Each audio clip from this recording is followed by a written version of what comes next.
estavam certos de que o céu acima deles não poderia ser destruído.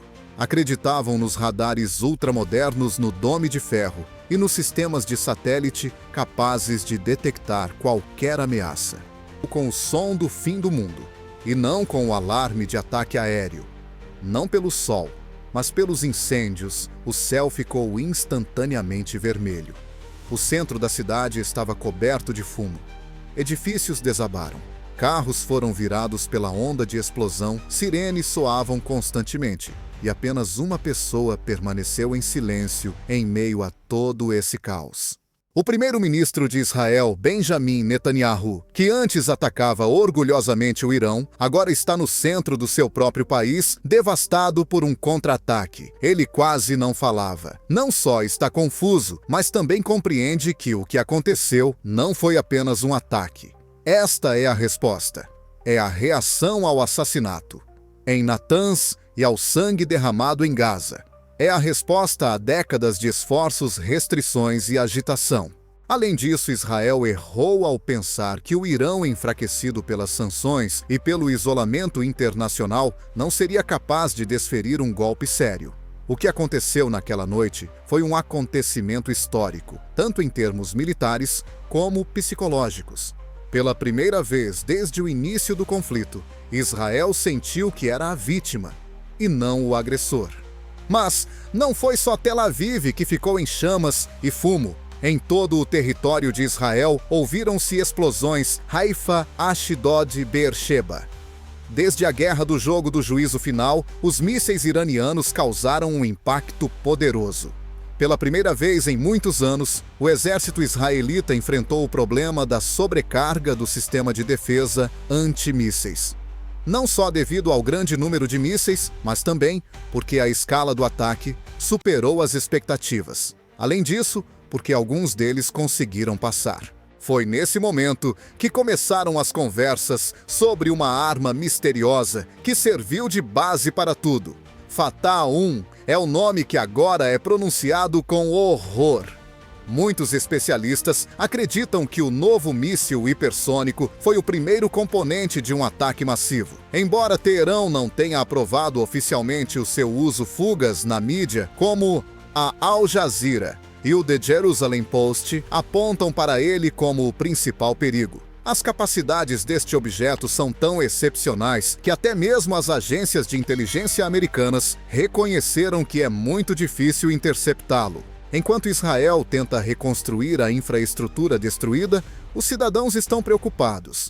Os canais de Telegram dos residentes israelenses estão repletos de vídeos da destruição, como casas destruídas, carros queimados e ambulâncias que não conseguem lidar com o número de feridos no local. Uma série de ataques matou mais de 250 pessoas e mais de 1.000 ficaram feridas, segundo o Ministério da Saúde de Israel. Esta é a maior perda desde 2006. O que correu mal? Por que é que os milhares de milhões de dólares investidos no sistema Cúpula de Ferro não conseguiram impedir o ataque? Numa entrevista à i24 News, um ex-oficial do exército israelita afirmou que a defesa antiaérea não estava preparada para ameaças hipersônicas, especialmente quando combinadas com um ataque massivo de mísseis convencionais. O Fatah 1, capaz de atingir velocidades superiores a 16.000 km/h, passou facilmente pela defesa antes que esta conseguisse reagir. Além disso, a notícia alarmante é que a vulnerabilidade de Israel não é mais teórica. Ela se tornou realidade.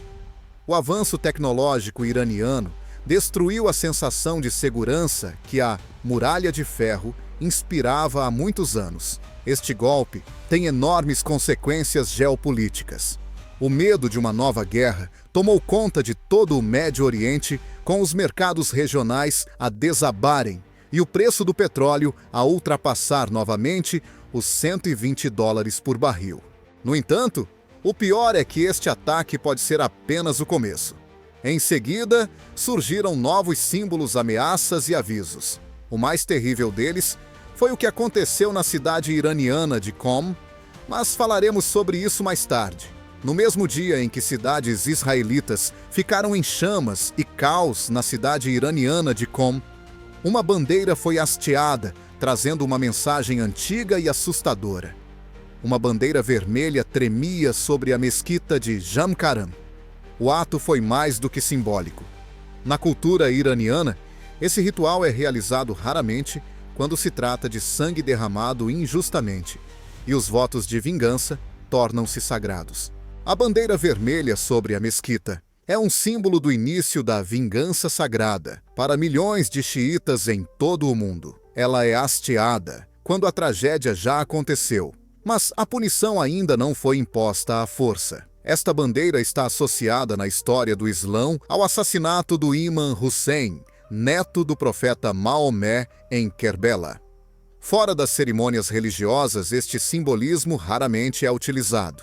No entanto, nos dias de hoje, tornou-se um manifesto político e geopolítico.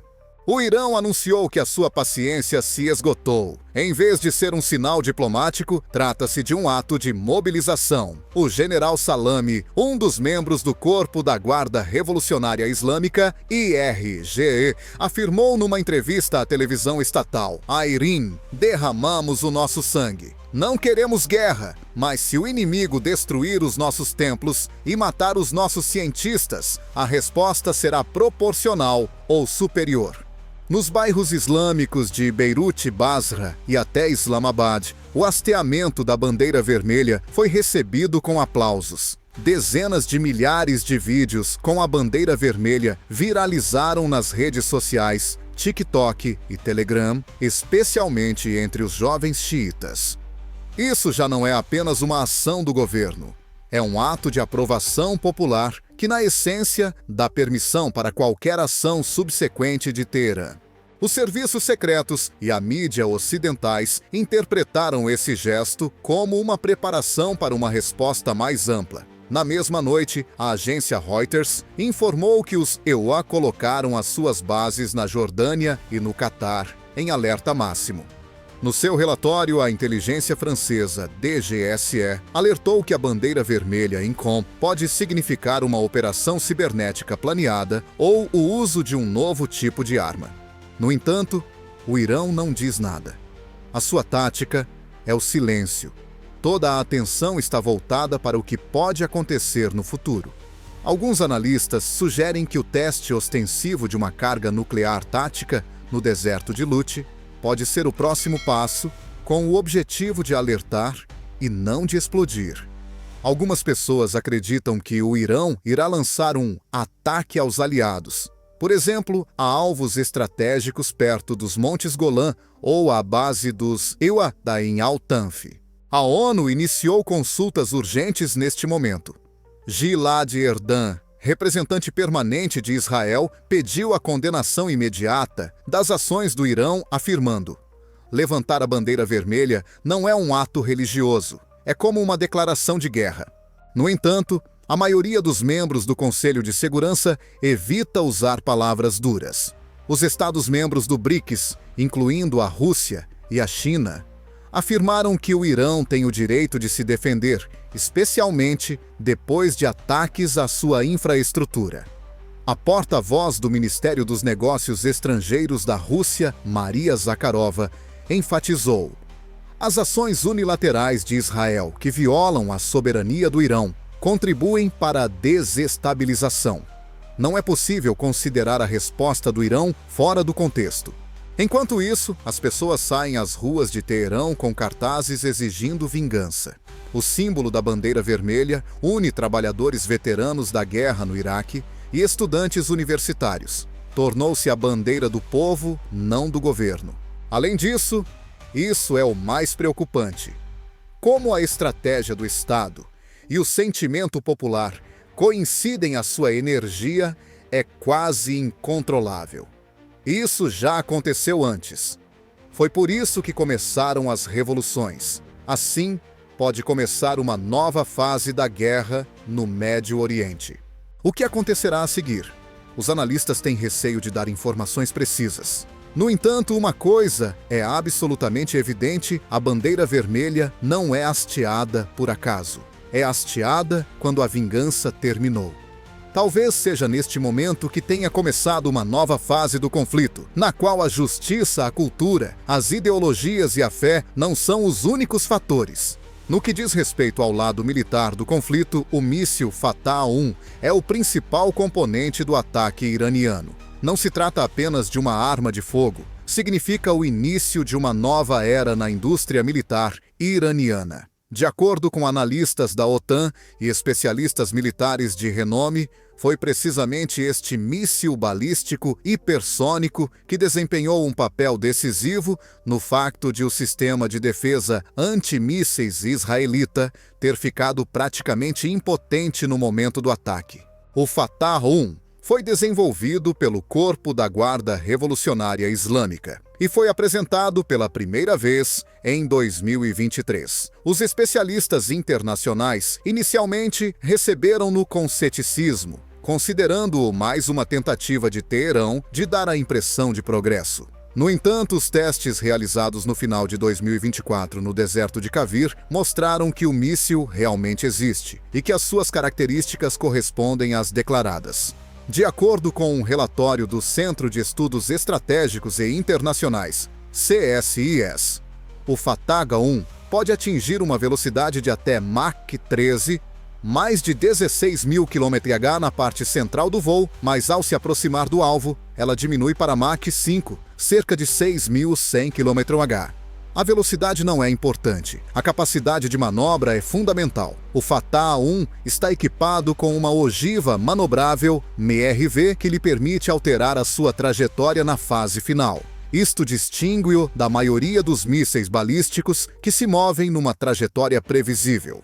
Assim, o míssil é capaz de contornar a maioria dos sistemas de interseção, como o Dome de Ferro israelita e o THAAD americano. Este míssil foi descrito por Michael Knights, analista militar do The Washington Post, como uma arma capaz de alterar o equilíbrio estratégico no Médio Oriente. Ele afirmou que, se o Irão realmente dispõe de pelo menos uma dúzia desses mísseis, Israel ficará sob uma ameaça que não enfrentava desde a Guerra do Jogo do Juízo Final. De acordo com informações de círculos militares israelenses, pelo menos 3 mísseis Fatah-1 romperam o sistema de defesa aérea e atingiram os arredores de Tel Aviv, causando destruição comparável à causada por bombas aéreas. O canal de televisão Al Mayadeen informa que várias explosões ocorreram devido a um único míssil que atingiu um depósito de armas. Um terremoto de magnitude 3,4 foi registrado por estações sismológicas. No entanto, o Fatah-1 não assusta apenas pelas suas características técnicas. De acordo com o Instituto de Segurança Nacional de Israel, INSS, o míssil pode transportar uma ogiva de até 450 quilos, incluindo uma nuclear. O alcance de Teherã de até 1.400 km permite-lhe atuar. O Fatah-1 é especialmente valioso para a estratégia iraniana devido à sua independência. A capacidade de lançar armas hipersônicas de forma independente torna-se uma grande vantagem em condições de isolamento internacional e ameaça de bloqueio de fornecimentos externos. Os Estados Unidos já expressaram a sua preocupação. John Kirby, porta-voz do Pentágono, afirmou que a ameaça hipersônica do Irão está a tornar-se um sério desafio para a estabilidade global. Em resposta ao Fatah-1, a inteligência americana está a rever todos os cenários possíveis de conflito no Médio Oriente. Segundo algumas notícias, Washington enviou urgentemente radares móveis para o Bahrein e o Kuwait. O Irã, por sua vez, mantém-se surpreendentemente discreto. Na sua conferência de imprensa, o porta-voz do Ministério dos Negócios Estrangeiros, iraniano Nasser Kanani, afirmou que, embora não tenha confirmado nem negado a participação do Fatah-1 no ataque, o Irã tem recursos suficientes para proteger os seus cidadãos. Não somos obrigados a revelar os nossos instrumentos. Como resultado destes acontecimentos, começou uma nova fase na corrida ao armamento. O Egito manifestou interesse no S-500 russo, e a Arábia Saudita já realizou negociações com a China para adquirir o sistema HQ-19. Israel, por outro lado, procura acelerar a modernização do seu sistema de defesa antimísseis, que inclui a criação de sistemas laser capazes de enfrentar ameaças hipersônicas. Os críticos afirmam que nenhuma tecnologia poderá impedir erros políticos. Moshe Ya'alon, ex-ministro da Defesa de Israel, sublinhou: "Você deve estar preparado para as consequências quando ataca instalações nucleares de um país pronto para se sacrificar. O Fatah-1 é mais do que um míssil. É a solução para o nosso problema de falta de visão."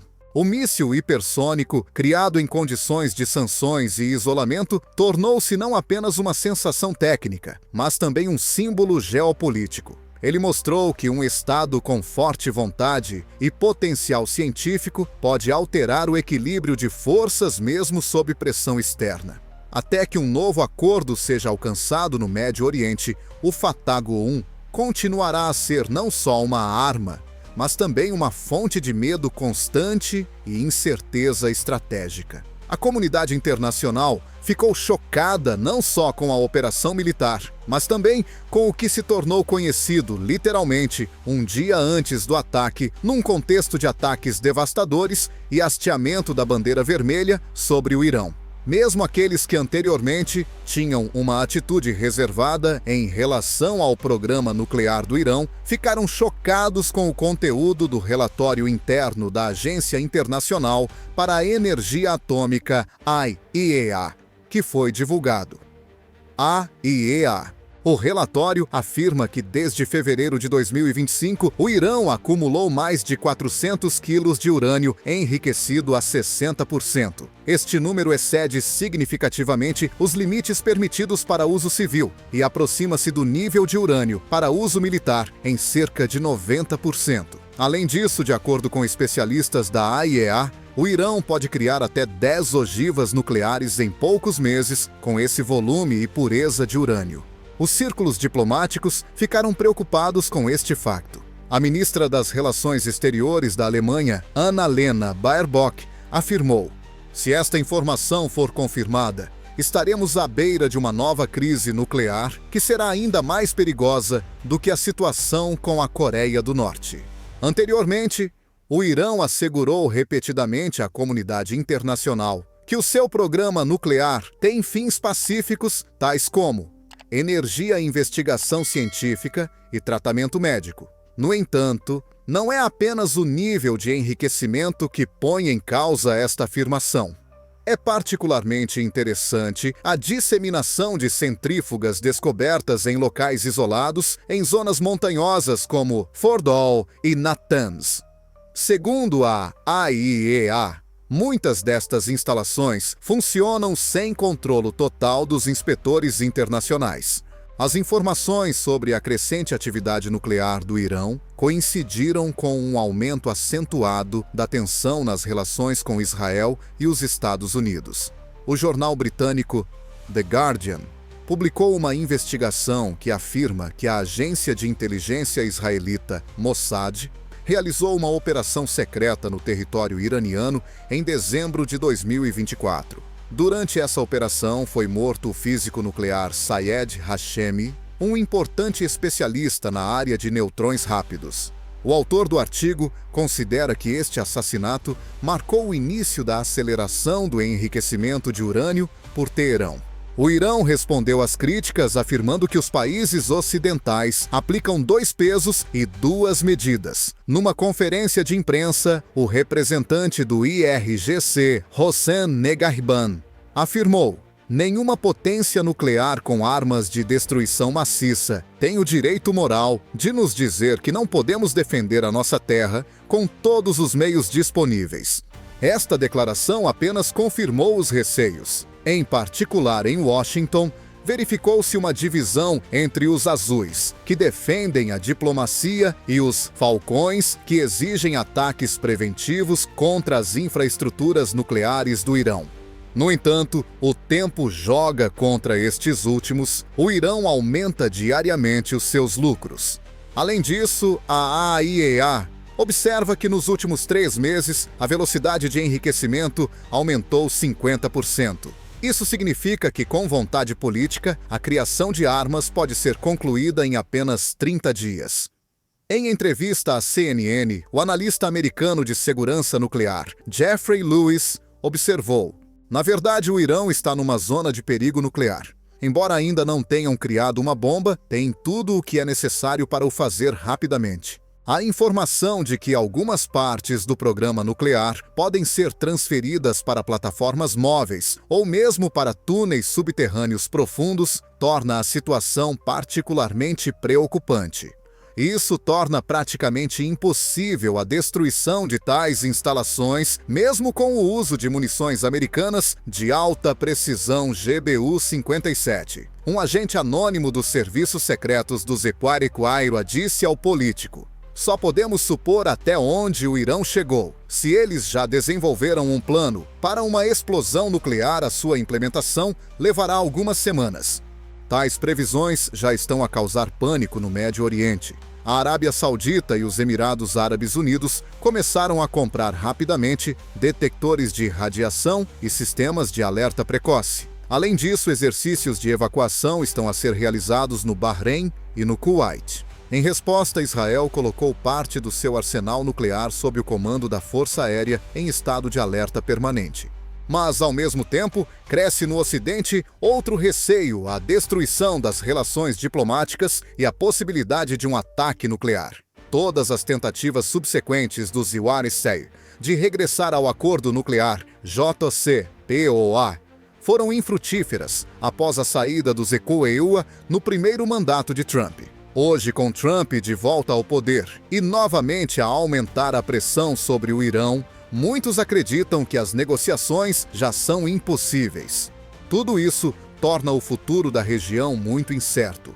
Além disso, ninguém sabe onde está a linha vermelha quando Teherão decidirá que as advertências acabaram e é hora de agir.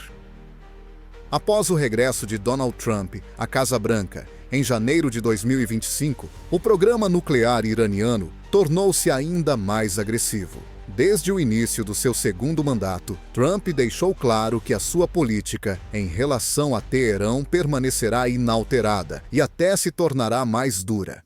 Durante os primeiros 100 dias da sua nova presidência, ele não só restabeleceu todas as sanções que foram levantadas pela administração Biden, como também acrescentou novas sanções. Entre elas estavam os setores bancário e energético do Irão, bem como a proibição da exportação de petróleo através de países terceiros.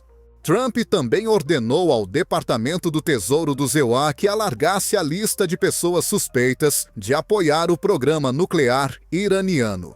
Pequim e Delhi ficaram descontentes com o facto de até os parceiros do Irão, China e Índia terem sido atingidos. A estratégia de pressão máxima, que anteriormente apenas empurrava o Irão para a radicalização, foi novamente utilizada pelos Estados Unidos. No entanto, desta vez o resultado não foi o esperado. O Irão apostou tudo para evitar o colapso e o isolamento. De acordo com um relatório da Bloomberg de abril de 2025, após o colapso econômico, a administração Trump esperava que Teherão voltasse às negociações. No entanto, o Irão intensificou a sua estratégia de enriquecimento de urânio e ampliou as suas relações com a China e a Rússia. O Irão não só não fez concessões, como, pelo contrário, começou a utilizar o yuan nas transações, intensificou a exportação de petróleo por canais cinzentos, através da Síria e do Iraque, e até celebrou um novo acordo estratégico com a Organização de Cooperação de Xangai, reforçando as suas ligações com Moscovo e Pequim. Embora a economia iraniana tenha sofrido perdas, a sua recuperação não levou ao colapso. Além disso, a nível nacional, isso provocou uma onda de união. Em vez de expressar descontentamento com as sanções, os iranianos uniram-se em torno das ideias de dignidade nuclear e soberania nacional. Em Teherão, a máquina de propaganda iniciou uma campanha em grande escala sob o slogan: "Ciência forte se eles têm medo dela". Ao mesmo tempo, especialistas ocidentais começaram a perceber que as sanções não funcionavam tão bem como antes. O Instituto Internacional de Estudos Estratégicos, ISIS, afirma que até maio de 2025, a exportação ilegal de petróleo do Irão ultrapassará o nível de 2020. Além disso, bancos chineses e turcos estão cada vez mais a usar mecanismos alternativos ao SWIFT para negociar com empresas no Irão. Assim, o próprio Trump endureceu a sua retórica. Em maio de 2025, ele afirmou numa entrevista à Fox News: "O Irão nunca terá uma bomba nuclear. Faremos todos os esforços para impedir qualquer tendência se a virmos." Em Teherão, estas palavras foram interpretadas como uma ameaça direta. Uma semana depois, o parlamento iraniano aprovou com urgência uma nova lei que permite o uso intensificado de todos os recursos científicos para fins de defesa. Jornalistas da Der Spiegel consideram de forma não oficial que este passo legaliza o uso militar de tecnologia nuclear. Como resultado, Teherão está a agir de forma mais decisiva do que Washington. Não há saída óbvia para este impasse. Segundo Stephen Walt, analista de política externa, Trump acredita que os inimigos estão a superar a pressão. No entanto, o Irão não é um país comum. É um país disposto a passar décadas lutando por uma ideia. As sanções não podem destruí-lo. Como resultado, nos Estados Unidos voltaram a surgir discussões sobre a justificação estratégica do rumo tomado. Ex-diplomatas e oficiais da Agência Central de Inteligência pedem que a Casa Branca reveja as suas prioridades. No entanto, Trump continua insistindo no método da força, contando com o apoio da maioria republicana no Senado. Paradoxalmente, foi precisamente a estratégia de pressão máxima que produziu o efeito contrário. Em vez de enfraquecer, o Irão acelerou os seus esforços militares, fortalecimento das relações regionais em vez do isolamento. Em vez de capitular, a bandeira vermelha é hasteada simbolicamente e transforma-se num sinal de ataque. Enquanto Washington usa a linguagem das sanções e das ameaças, Teherão usa a linguagem dos mísseis das manobras e do acúmulo de urânio para responder. Além disso, a probabilidade de um dos jogadores cruzar a linha aumenta à medida que a batalha se prolonga. A única questão é quem vai piscar primeiro. E o que acontecerá se ninguém o fizer? O Irão já possui armas nucleares. Esta é a questão mais assustadora que preocupa a comunidade internacional hoje. Quem sabe se isso é verdade? Além disso, quanto tempo falta para que isso aconteça? É impossível determinar a linha divisória entre a demonstração de força e o seu uso real após os ataques devastadores a Tel Aviv, o lançamento em massa de mísseis Fatah 1 e o hasteamento da bandeira vermelha sobre a mesquita de Jamkaran.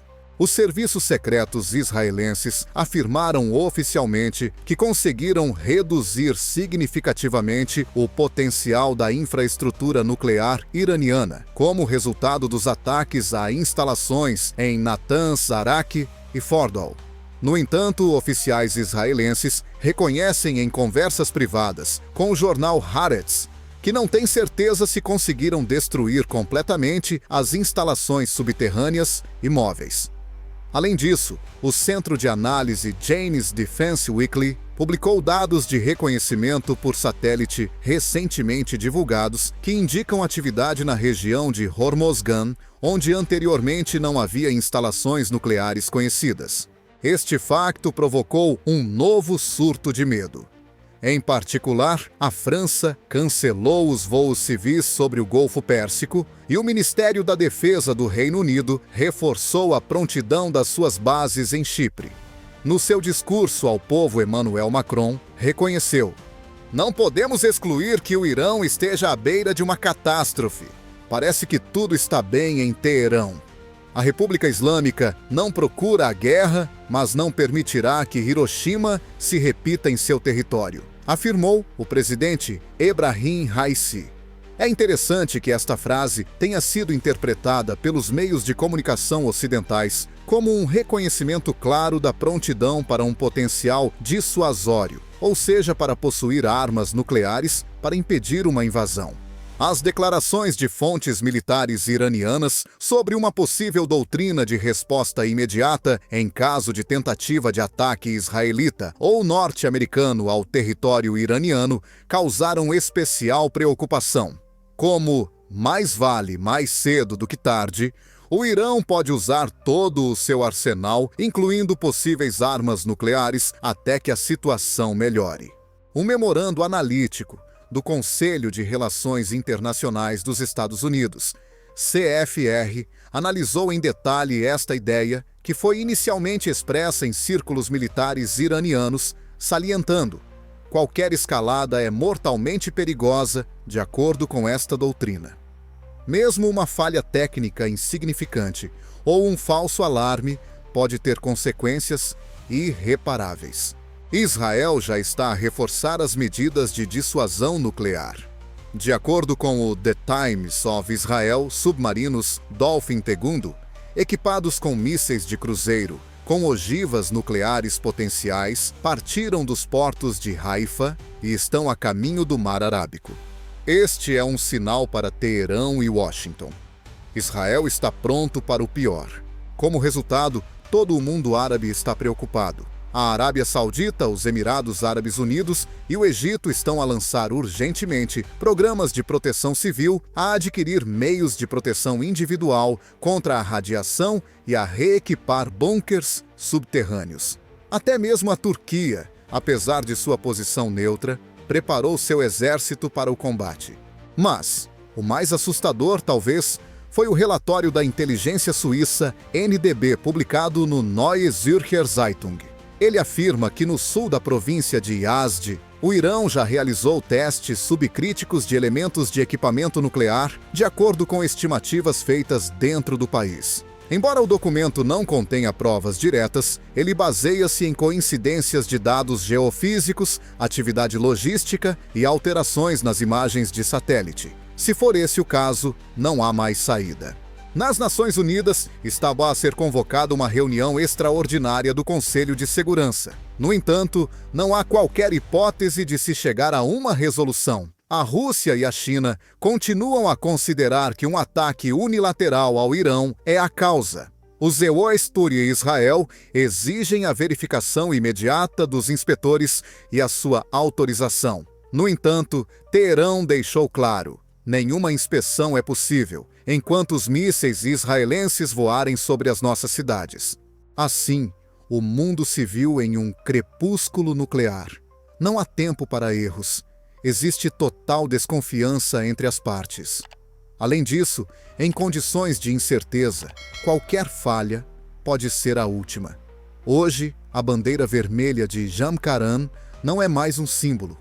Ela indica que a sombra de um ataque nuclear agora é um facto, não uma teoria. Agora é urgente.